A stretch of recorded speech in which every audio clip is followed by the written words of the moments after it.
this Math Olympiad. This is 9-1. This is 9. This is 9 times 9 equals 81. This is 9 times 9 times 9. This is 729. This is 9, 2 plus 2, or 81 times 81. Total is 65, 61. So this is 9, 3 plus 2.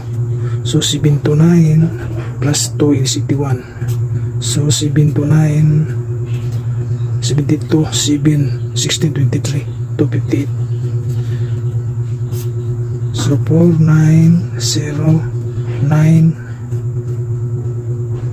5 plus 65, 61 plus 729 plus 81, 90.